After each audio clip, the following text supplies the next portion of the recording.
Imagine this. Your country has its own flag, its own government, its own army, but not its own money. Not really.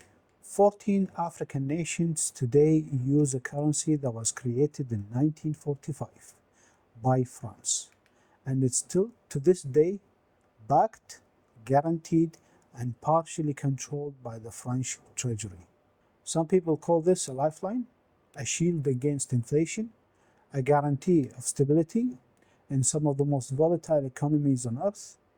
Others call it something darker, a leash, a modern form of colonialism that keeps African nations permanently dependent on Paris. Today we're going to look at both sides, honestly and fairly, and without flinching the story of the CFA Franc. Let's start with the basic, because the story is impossible to understand without them. The CFA Franc, originally standing for Colonies Françaises d'Afrique, and later rebranded Communauté Financière Afrique, is actually two separate currencies.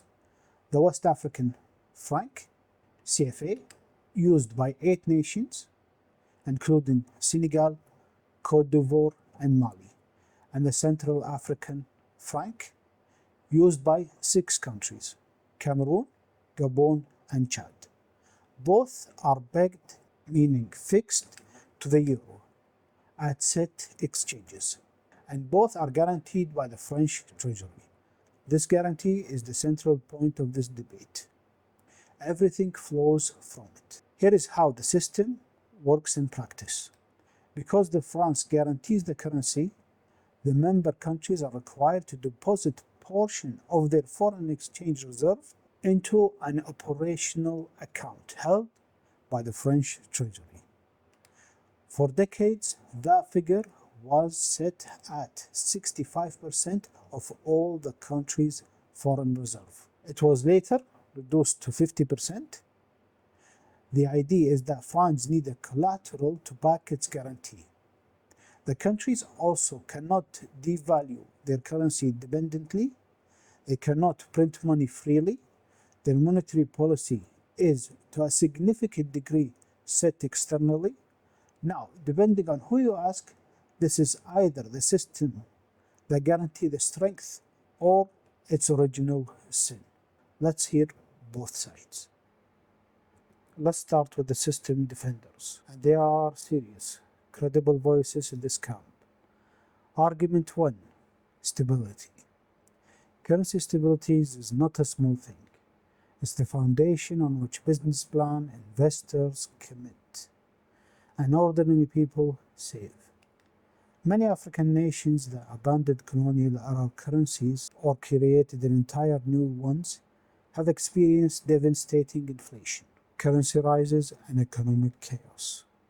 Zimbabwe is high hyperinflation, Sudan collapsing pound, the Nigerian naira losing over 70% of its value in recent years. These are not distant abstractions. They are living economic disasters that wipe out saving overnight, plunged millions into deeper poverty. The CFA zone countries, by contrast, have maintained price stability for decades. Inflation in the CFA zone have historically been among the lowest on African continent. For the average citizen, the farmer, the market trader, the small business owner, knowing that price will not suddenly triple is not a political abstraction. It's the difference between livable life and ruin. Argument 2. Trade facilitation. A stable, convertible currency makes trade easier. The CFA Franc countries can trade with each other and with Europe without friction of volatile exchange rate. Foreign investors who are essential for the infrastructure, jobs, and developments are more willing to commit capital to economies where the currency is not going to collapse. Côte d'Ivoire, the world's largest cocoa producer, has consistently attracted more foreign investment than many of its neighbors with independent currencies. Senegal has maintained one of the West African most stable and growing economies. Proponents argue that stripping away French backing without credible alternative would not liberate these economies, it would destabilize them. Argument 3. It's not mandatory. This is a point often overlooked in the debate. No country is forced to stay. Guyana left the CFA zone in 1960 under Sékou Touré. Mali briefly exited and returned. Mauritania left. More recently, there have been a discussion about the replacement currency called the ECO in West Africa. The fact that most countries have chosen to remain defenders say in itself a form of consent, a programmatic calculation that benefit outright the cost. Now let's turn to the critics, and they are equally serious and equally credible. Argument 1.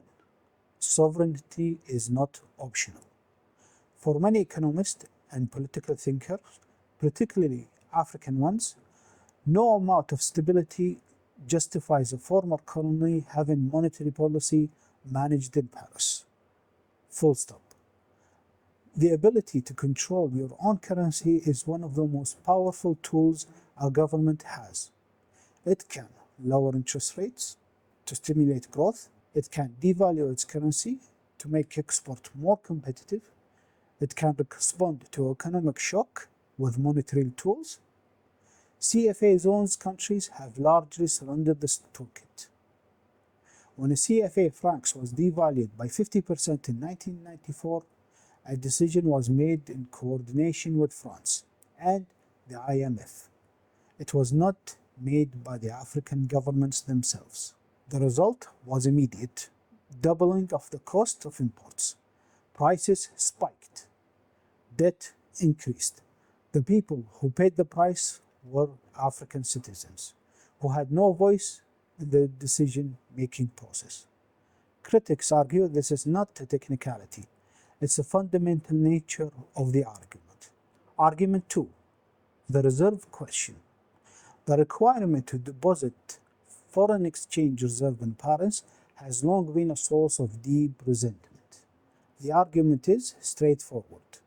African money and through African export, African labor, African resources sit in foreign treasury, guaranteeing returns that benefit France rather than being deployed for African development. French officials have argued that these funds are accessible and are essentially a saving account. Critics counter that your saving held by someone else under their terms is not the same financial autonomy. In 2009, French President Emmanuel Macron and Ivorian President Alassane Ouattara announced a reform. The CFA franc in West Africa would be renamed the ECU, and the reserve deposit requirement would be eliminated. French officials would also leave the monetary union abroad. Supporters called it a breakthrough. Critics called it's cosmetic, pointing out that the currency would still be pegged to the euro and still guaranteed by France. But the currency would still be pegged to the euro. Critics called it cosmetic, pointing out that the currency will still be pegged to the euro and still guaranteed by France, meaning the structural dependency remained intact. Development outcomes are not impressive. Perhaps the sharpest critic is simply that if the CFA franc is so beneficial, why do so many CFA zones countries remain among the poorest nations on earth? Mali, Niger, Chad, Burkina Faso, these are CFA members. They are consistently at the bottom of the UN Human Development Index. Stability alone, critics argue, is not enough. What these countries need is the freedom to pursue bold industrial policies, protect emerging industries, invest in infrastructure, and build self-sufficient economies. The CFA framework, they argue, keep member states oriented toward Europe.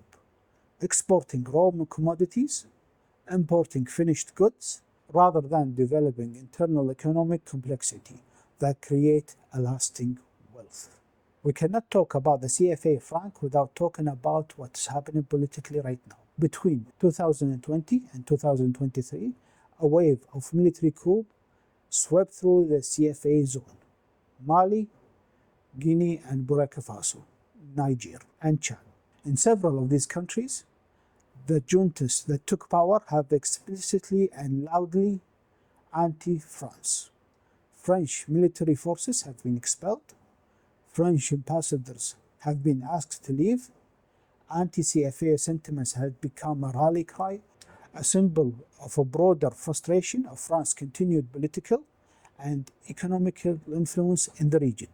This is not just about currency, it's about a generation of African, young and connected, deeply aware of the colonial history, who are asking fundamental questions about the terms of their relationship with France.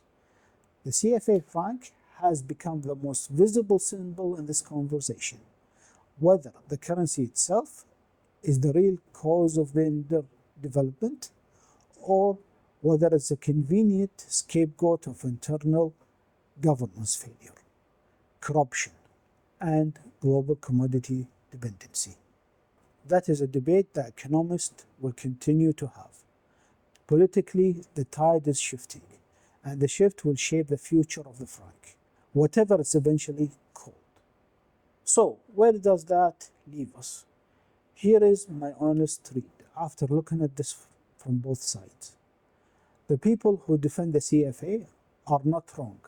That stability matters. Inflation destroys lives. A convertible, predictable currency has real value, especially for the poorest citizens who have no hedge and no savings in foreign account. No way to protect themselves from a currency collapse.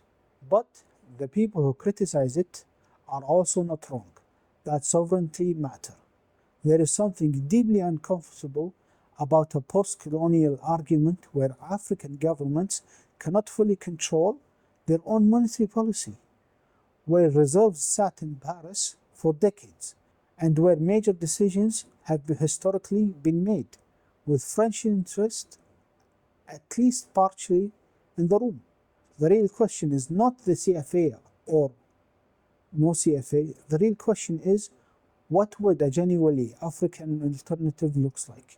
One that provides stability without dependency, one that allows for a flexible economic policy without opening the doors to the kind of mismanagement that has destroyed other currencies. That alternative does not yet exist. The ECO project has stalled, regional integration across Africa remains incomplete, and in the meantime the CFA franc, under whatever name, continues. It is not a villain, it is not a savior. It's a compromise born in colonial moment, still unresolved 80 years later. Around 180 million people living under it deserve better than that. The story of the CFA franc in this video made you think. Even if it made you disagree with me, that's exactly the point. Drop your perspective in the comments. I genuinely want to hear them. What do you think?